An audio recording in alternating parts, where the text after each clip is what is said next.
What is going on, guys? Welcome back to the channel. Thank you for tuning in. Right about now we are at BMW Motorcycles of Atlanta. They have a demo day going on and we're gonna demo some bikes. Let's go ahead and take a look at what we're riding today.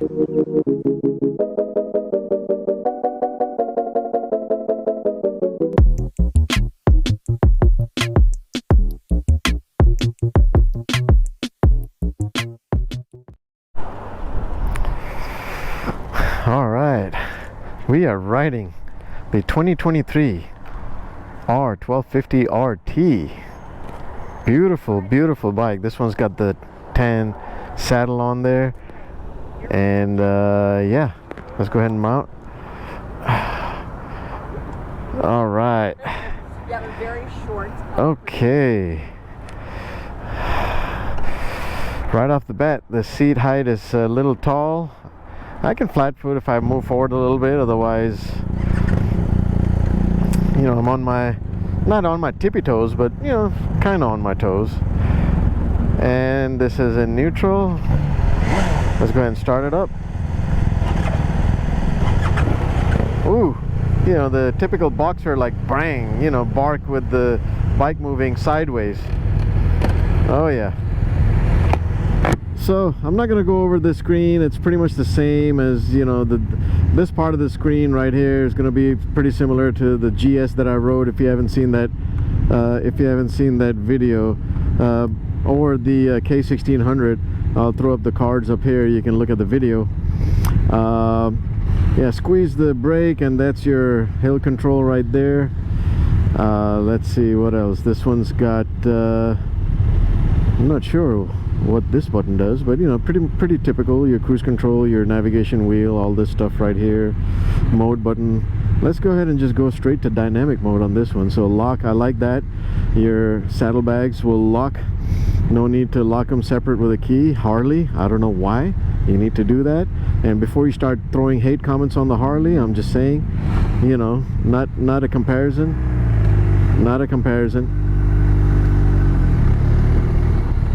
Okay, so this definitely sits taller than the GTL I was riding, and the GTL felt like you're sitting inside the bike, whereas this is like, you know, you're on top of the bike. So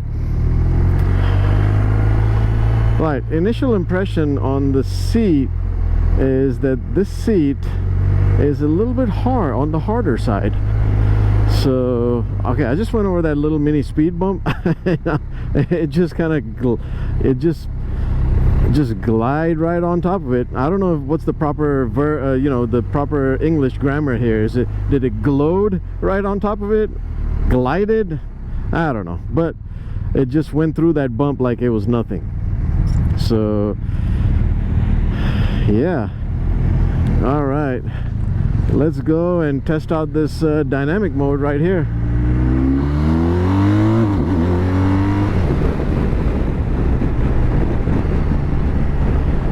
Upshift's a little bit jerky on this compared to the GTL that I rode before. Yeah. Downshifts is smooth. Now let's see. Let's see if the shifts get better with a higher RPM next time, you know, next straight road. So power good, man. What is this like? Don't quote me. This is what, 1254 cc's. Power is let's see, 100 and I think 34 or 136, something like that. 134, I would like to think. 105 pound-foot torque. So yeah, I mean, it's not a slouch by any means. Yeah, upshifts are jerky. It definitely jerky. Maybe this the Boxer engine requires a much higher RPM for it to be smooth upshifts, using the Shift Assist Pro.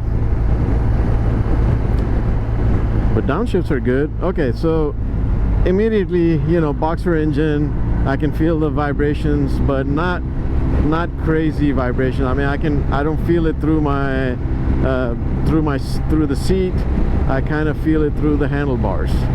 So the vibrations are there, you know. This is the Boxer engine. It's going to be a little bit of vibey. But when I say that, I don't mean like, well, I don't know, I can't test it, but I don't mean that you're, well, I mean, I don't know if your hands are going to fall asleep or not. I definitely feel the vibrations through the grips, handlebar grips, but through the seat I don't. And that's probably just a normal character of the Boxer engine. Let's see, what else? Power, I like. Seating position, I like. It's a tad bit more sportier when you compare it to the GTL. The GTL, you sit inside, it's like, it has a much lower seat height, and the handlebars are you know, come back quite a bit. So this one, you're you know, I'm just ever so slightly tipped forward, leaning forward to reach the handlebars, and I don't find that uncomfortable at all. Definitely more leg room, so my knees are not cramped, and I'm 5'9", 5'10" on a good day with some thicker sole riding boots. So and I don't feel cramped at all. So that's good. That's number one, which is something that tells me that this is going to be a really nice long haul cruiser. All right, mirrors are good. I forgot to talk about the mirrors in my last video, but mirrors are good. They're a little low, and you can see yeah, I mean, they're wide and no issues with the mirror. Now let's see if I can get into neutral easily here. No? Okay, there we go. Yes, I guess. Put it in hill mode. See if I can set this real quick. Okay. Okay, hill mode also pretty smooth. As long as you get used to the clutch, where the clutch lets out, it's pretty smooth. Upshifts though, I'm clutchless shifting up, not so smooth. I'm not finding it very smooth on this bike. I guess the RPMs have to be up high for it to be smooth. I rode the GS and that was quite smooth.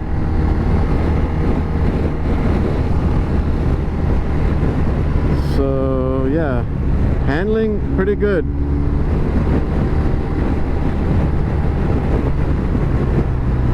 Brakes, oh my god, brakes are very like, they're touchy. I mean, they're grabby. I like it. The brakes are pretty strong. Yeah, and yeah, I mean, you just touch it, and the front or the rear brakes, you just touch it. The moment it just engages really quickly, which is good. Great stopping power.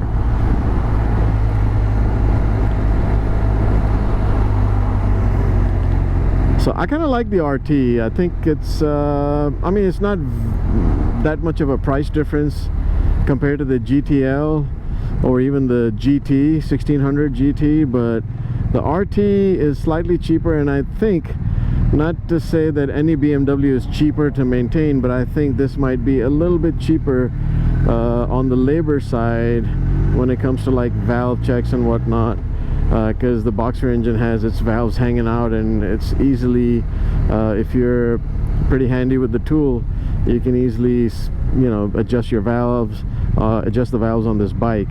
Whereas in, you know, in the K1600, yeah, it's a lot more labor involved.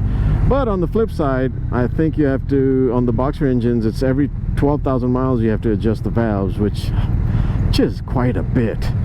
I mean, that's a lot. In the K1600, it's every 18,000 miles. So yeah, I mean, it's like a, you know, it's a trade-off, I guess. But still, I feel that the every 12,000 miles to do a valve check is quite a bit, in my opinion. But if you don't care for any of that, you've got the money or the know-how to do it yourself, hey, there's absolutely nothing wrong with the Boxer engine. It is, I mean, it is my favorite engine from BMW. This is, if I ever buy a BMW bike, it'll definitely have a Boxer engine in it. So brakes are good. Seating position is a little sporty on this one. You sit quite a bit higher. This one's got all the gadgets and electronics as well. You know, your speakers, your nice big screen here, electronic windshield, which we'll test here in a little bit, and whatever this button does, I have no idea what this button does. If anybody knows what this button does, let me know. I don't know what that is.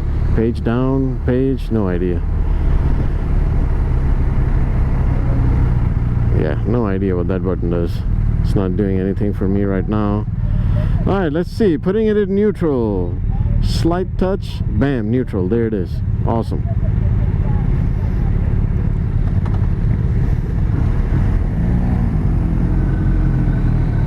Alright, let's test out the windshield. Windshield at its lowest position is like at my upper chest height. So I am getting full blast of the wind right now. And it seems like every time I want to test the windshield, there's always traffic and I can't do it. So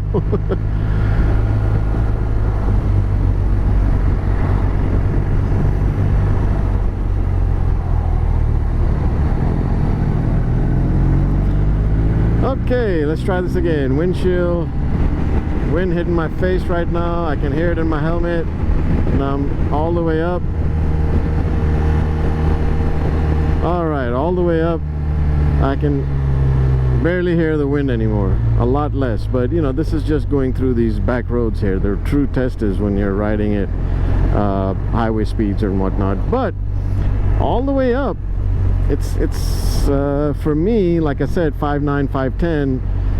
For me, the top part of the windshield is cutting right between my vision there. So either I have to, like, you know, kind of extend my neck up a little to see over it, or hunch down and see through it. So I don't like that. So I guess I can always, the good thing is I can always adjust it with the electronic windshield adjustment here. So cool.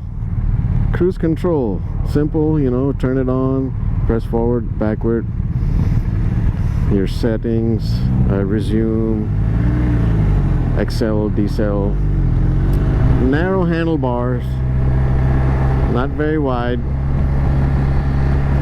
Yeah, I can't, yeah, the windshield, to me, I think it does a good job on getting the wind away from my face and my helmet, but I do notice it's not wide enough, and I'm noticing that my shoulders are, the wind's definitely hitting my shoulders. So that's something I noticed. Let's go ahead and put the windshield down, because it is a little warm today.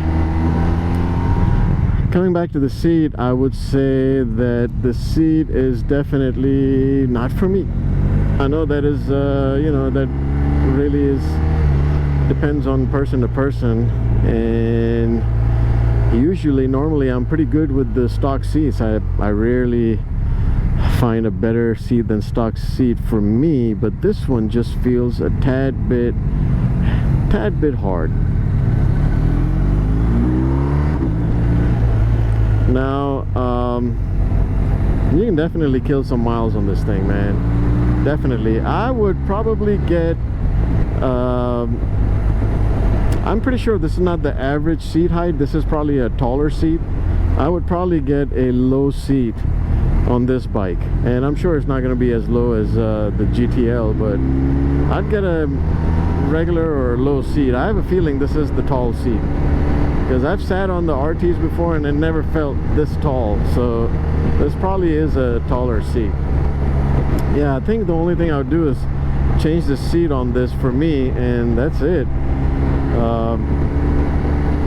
Yeah, I mean, this is a mile killer right here. You can kill some miles. The only thing is that at some point, you know, your knees are bent, so at some point you will feel a little cramped if you're taking a long road trip. And it's just something to be able to find, you know, I don't know what the highway peg situation would be on this bike, on this model, because of that boxer engine hanging out from each side. So if you guys ride the RT and you have a solution for that, or if you've seen a solution for that, drop it in the comments below. Let us know. I like the keyless gas. You have a couple of cubby holes here, one of them definitely for your phone. What I don't like is I've noticed none of the BMWs have Apple CarPlay or Android Auto integration. I don't know why. They want to do their own thing, and their own thing doesn't work very well according to a couple of my friends who have a BMW motorcycle. They have the latest and the greatest. Now, it's kind of like the same thing as Can-Am does. I know this is nothing to do with Can-Am, but you know, they have nice screens. They can easily integrate Apple CarPlay or Android Auto and be done with it, but instead they want to make it all messy and do their own thing, and that is just, you know, that just doesn't work. I hope they come to their senses and just kind of give us Apple CarPlay or Android Auto as an option. Now, I've ridden the GS 1250, GS, the RT, and the GTL. Man, if I had to choose just between these three bikes, I would probably choose the GS. I just felt like the GS, I mean, this is also kind of subjective, or I mean, I just felt like the GS is much more comfortable, and that could very well be that the seat on this is tall and kind of hard, but still, I just think the GS is much more comfy, and I would probably choose the GS between the three if I had to make a choice. Anyway, I mean, coming back to the RT, it's a nice bike. It's very sporty, very nimble, light, has good wind protection, latest and greatest in the gadgets department. Doesn't have the reverse gear like the bigger bike, but it's light enough where I don't think you'll need it unless you get yourself in trouble and you want to, you know, reverse back uphill. That might not work, but yeah, I mean, it's a nice bike. I mean, my verdict is it's a nice bike. Not what I was expecting. I was expecting it to be a bit more comfy, but not bad. Not bad at all. It's definitely light. That's what I like. Definitely light, but I don't know. I'm out on this one yet. I might have to come back for another ride.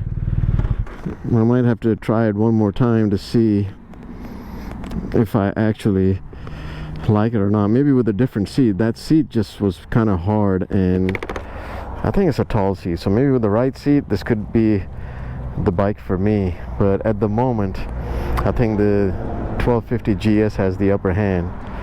But anyway, let me know what you guys think. Definitely a nice bike. I've ridden the previous gen, and this one is way better than the previous gen for sure. Has good size panniers, same as the GTL. You know, you can fit a full-size helmet in there, no problem. And yeah, let me know what you think in the comments. Alright guys, that's gonna do it for the video. Thank you for tuning in. Let me know what you thought of the bike. If you liked the video, please hit that like button, please hit that subscribe button, please share the video, comment, and until next time, ride safe.